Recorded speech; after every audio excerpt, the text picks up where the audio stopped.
Nimekwenda Ifwagi, nimekutana na kijana aliyemaliza political science, ana miaka 30, hana kazi, anakunywa pombe. Nimetaka kulia. Baba yake alimpeleka shuleni akiwa na matumaini kwamba huyu atarudi kuja kuokoa maisha yetu.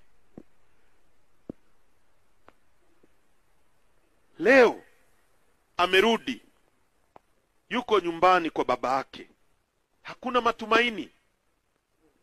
Nchi ya asali na maziwa.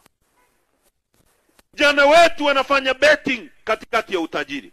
Wachina wanachukua mali zetu, wanaondoka nazo. Ukienda Chunya imejaa Wachina, ukienda Mbogo imejaa Wachina. Unaenda nchi kama Norway, wamefanya uvuvi mwaka jana kwenye bahari, wameuza mazao ya uvuvi ya dola za Kimarekani bilioni 9.4, zaidi ya trilioni 30 za Kitanzania. Bahari yetu ina urefu kutoka Tanga mpaka Mtwara.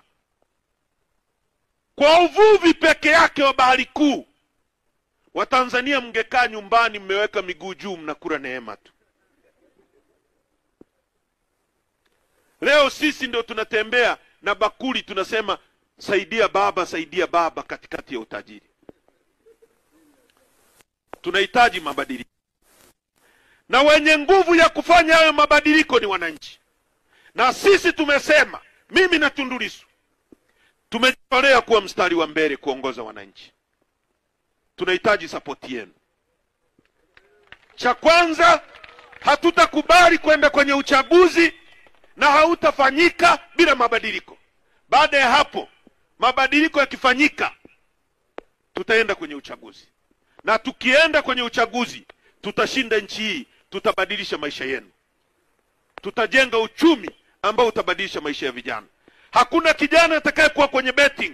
Mtakuwa kwenye viwanda mnafanya kazi, mtakuwa kwenye mashamba, na sio mashamba mtakao kwenda kulima kilimo cha Musa kile cha jembe la mkono. Mtakuwa kwenye mashamba mnaendesha trekta, mko maofisini, mnavuna kwa kompuni ya Vesta. Tutabadilisha maisha yenu. Tunaomba mtuamini. Tunaomba mtunge mkono. Tunaomba mfanye kazi ya kukijenga chama hiki. Hiki ni chama chenu, kiwekeni kwenye mioyo yenu, kijengeni.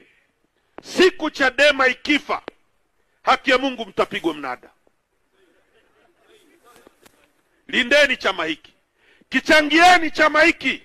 Kiendesheni chama hiki. Jitoleeni mwe viongozi. Nendeni kila kijiji mkajenge chama hiki. Sisi tuko mbele na tunahitaji support ya Watanzania.